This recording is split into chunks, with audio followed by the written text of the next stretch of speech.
I'm bragging on you, Doc. You know, it's my honor and pleasure today to introduce Wayne Goodwin, a native of Hamlet, North Carolina, where he was raised. His family was in agriculture and banking.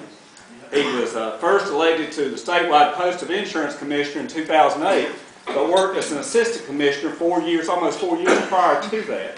He served 4 terms in the legislature. He went to North Carolina. He was a Morehead Scholar. He is married to Melanie, who has served 3 terms in the legislature.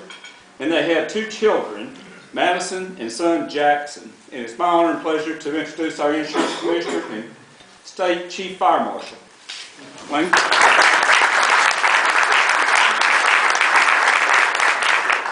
I'm like Cheryl, I'm not sure if I can follow that act we just had. Well done.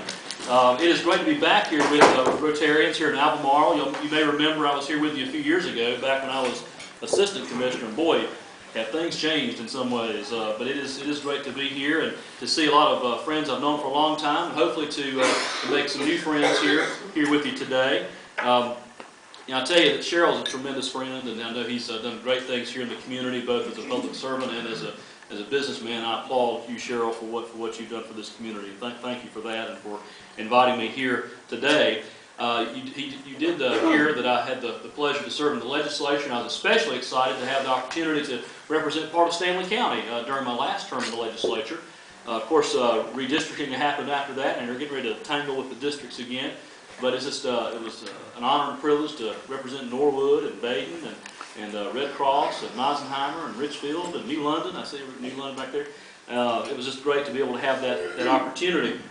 And I will tell you, Cheryl did mention that my wife Melanie, she succeeded me in the legislature. She also was a much greater success in the legislature than me.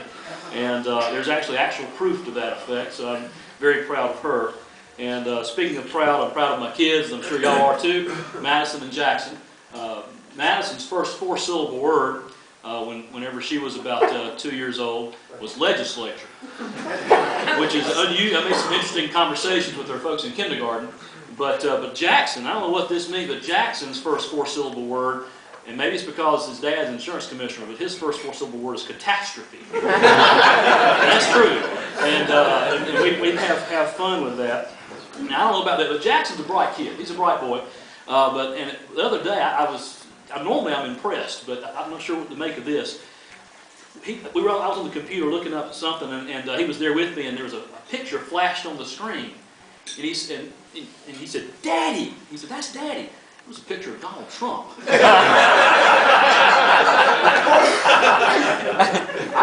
I don't know what he meant by that, because I know I don't have the kind of hair that Mr. Trump has, but I certainly don't have the pocketbook that Mr. Trump has, but that's the only mistake I know that Jackson has made in recent times is that. But it is a great privilege to be here with you today, and an honor to sit down with folks and enjoy a meal for those who place public service and community service high on their list of priorities. And very proud to be here with you. Today I'm just going to briefly talk about what it is the Department of Insurance does, what the Insurance Commissioner does, and then hopefully we'll have a few minutes near the end to take any questions or comments.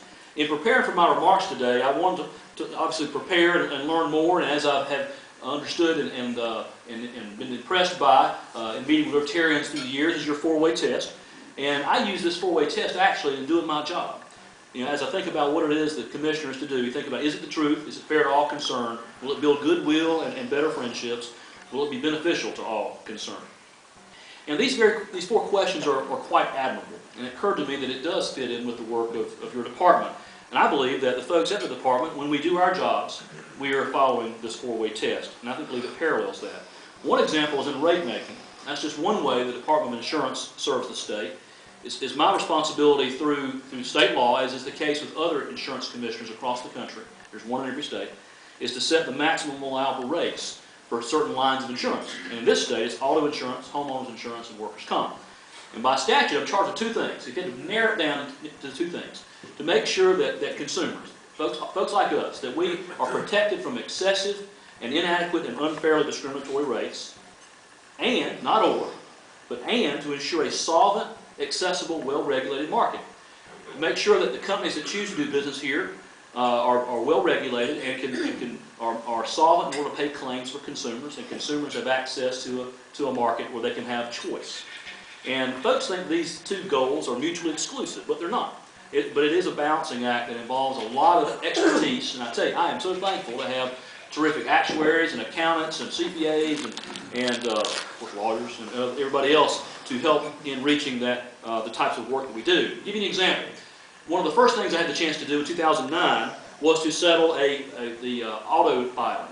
And in 2009, we were able to settle several years of auto filings at the same time for our automobile rates. Here's what happened. We were able to roll back the auto insurance rates in 2009 back to what they were in 2006, rolled them back another 0.5%, ordered $50 million in refunds to 1 in 4 drivers, and then most drivers saw average reductions that lowered rates about $50 to $100 or so, that saved everybody in the state $545 million. Just from that one particular settlement that we reached, and that was a good thing for all concerned. And again, using that 4-way test. It helped us get to a good place for consumers. It helped the insurance companies and others to avoid years and years of litigation. And of course, folks who earned monies back were able to get those monies back. And wading through that data and information, certainly we wanted to get to the truth, and our actuaries were able to help us find a fair solution that was beneficial to all. Now, there are other duties beyond rate making that the Department of Insurance and the Commissioner's Office is responsible for. Now, yes, we do license and we do regulate the business of insurance. The name says that, Department of Insurance. There are 300,000 licensees. You may be surprised to know that most of the licensees do not live here in this state. There are a lot of folks who have licenses to do business here that live in their bordering states, and some from states that are far away, like up north, and who choose to do business here. But we also regulate about 1,500 insurance companies. But some of our other lesser responsibilities, we license bail bondsmen. We work with them, so we're in the court system. We oversee motor clubs like AAA and collection agencies and collection agents. We assist the elderly and senior citizens and their caregivers with answering Medicare and Medicaid questions through our nationally recognized Seniors Health Insurance Information Program.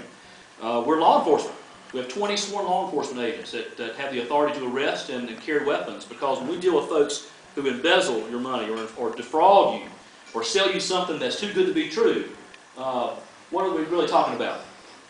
About money, right? And usually lots of money. And that's why we need to have law enforcement there to help prevent tragedy. And as I mentioned to Cheryl earlier at a Rotary breakfast earlier this morning, we lost one of my employees a few years ago who lost her life because she discovered embezzlement, and that particular agent took her life. But fortunately, that was a rare occurrence. Some other things we do is this. I'm also the state fire marshal. There's your fire exit there. There's another one there. I've not done my job. But I tell you, the best part of my job is being a state fire marshal. You get to work with 53,000 of our firefighters and fire and rescue EMS personnel. And 80% of these folks, ladies and gentlemen, are volunteers. Imagine how many local government officials we got here, current and past. If we had to pay for the services and the time of these volunteer first responders, could we do that? I would say not. It would be very difficult. These folks put